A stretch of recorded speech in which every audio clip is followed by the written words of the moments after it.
Last question देखिए, ठीक है ना, और हो सके तो मुझसे पहले करिए। देखो मैंने इससे पहले जो बैक टू बैक जो साथ में जो वीडियोस आई है वो इन्हीं क्वेश्चनों से रिलेटेड है, और बड़े से बड़ा क्वेश्चन हमने सॉल्व किया। सबसे पहला क्वेश्चन सबसे बड़ा क्वेश्चन, फिर बीच वाला जो क्वेश्चन था एक वो थोड़ा हल्का क्वेश्चन था, फिर इसके बाद जो अभी हमने किया इससे पहले ठीक पहले जो क्वेश्चन था वो थोड़ा बड़ा क्वेश्चन था, और अभी एक बच्चा सा क्वेश्चन ये है। आप मुझसे पहले करके आप कमेंट बॉक्स में इसका आंसर भेज सकते हो, ठीक है ना।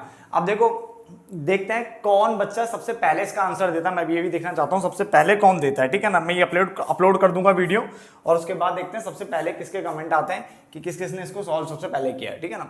देखो मैं इसका सॉल्यूशन तो करा रहा हूँ आपके सामने। मैंने क्या लिखा हुआ, आय के संतुलन स्तर पर उपभोग फलन यानी जो हमारा कंजम्पशन फंक्शन है वो हमारा 20 + 0.8 YD है। निवेश व्यय यानी निवेश व्यय यानी हमारा इन्वेस्टमेंट एक्सपेंडिचर जो है I कितना है 50 दिया हुआ है।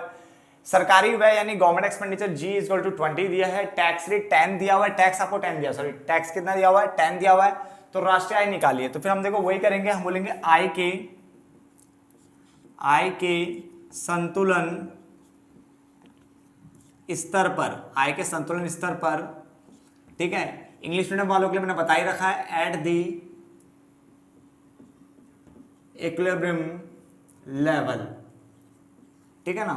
तो इस पे क्या होता है आपका AD = होता है AS समग्र मांग समग्र पूर्ति के बराबर होता है।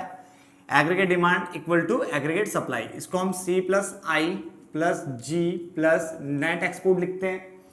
AS को हम Y लिखते हैं। यहाँ पे मैंने बताया क्यों लिखते हैं, क्योंकि AS जो है C + S के बराबर होता है, Y भी C + S के बराबर होता है। इसीलिए जो AS है और Y है आपस में भी क्या होते हैं, बराबर होते हैं। ये मैं आपको कई बार बता चुका हूं, ठीक है ना। अब हम उसके बाद क्या करेंगे, जब इतना कर लिया तो हमारा ये मेन स्टेप होता है ये वाला, ठीक है ना। इसके बाद हम क्या करेंगे, इसको वैल्यू पुट करके सॉल्व करना स्टार्ट कर देंगे, ठीक है ना। तो स्टार्ट कर लेते हैं। C की वैल्यू क्या है 20 + 0.8 YD। किस किस का आंसर सही आ रहा है, ठीक है, बस मुझे बता देना। I 50 है, गवर्नमेंट एक्सपेंडिचर 20 है, नेट एक्सपोर्ट 0 है = Y, ठीक है ना। देन उसके बाद 20 + 50 + 20 कितना होता है 20, और 50 70 और 20 90 + 0.8 YD लिखा है। अगर Y होता तब तो कोई दिक्कत नहीं थी, बट ये YD है तो उसको सॉल्व करना पड़ेगा। Y - T लिखना पड़ेगा इसकी जगह पे = Y। तो 90 + 0.8 Y - T, T कितना है 10 = Y। तो 90 + 0.8 Y पहले से मल्टीप्लाई होगी, फिर इससे भी होगी, माइनस का 0.8 की जगह क्या आ जाएगा 8 आ जाएगा। सॉल्व कर लो चाहे तो 10 का 0.8 से मल्टीप्लाई करोगे तो सिर्फ 8 बचेगा। क्या बचेगा 8 बचेगा = Y। अब 90 में से 8 गए तो कितना आता है 82 आता है।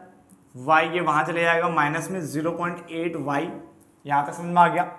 उसके बाद क्या करेंगे 82 ऐसे ही रहेगा।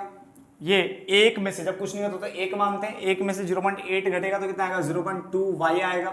तो Y के लिए क्या आएगी, ये मल्टीप्लाई में तो डिवाइड में चले जाएगा 82 के, 0 बढ़ाया 2 1 2, 2 4 8, 2 1 2 0, तो Y की वैल्यू आ गई 410। क्या आ गई 410 आ गई, और यही हमारा आंसर है। प्रीवियस ईयर के क्वेश्चन पेपर उठा लो, अगर ऐसे क्वेश्चन आ रखे हैं फटाफट से सॉल्व करो। नहीं होता तो इंस्टा पे मुझे क्या है आप भेज सकते हो, मैं वहाँ पे आपको सॉल्यूशन दे देता हूँ, आपको पता ही होगा, ठीक है ना। तो वहाँ मुझे भेज सकते हो, मैक्सिमम क्वेश्चन कर लो, ताकि अगर ऐसा क्वेश्चन आए 20 नंबर का आता है क्वेश्चन, ठीक है ना, तो ऐसा क्वेश्चन आए तो आप इजिली क्या करो सॉल्व कर सको। डन, चलो धन्यवाद दोस्तों।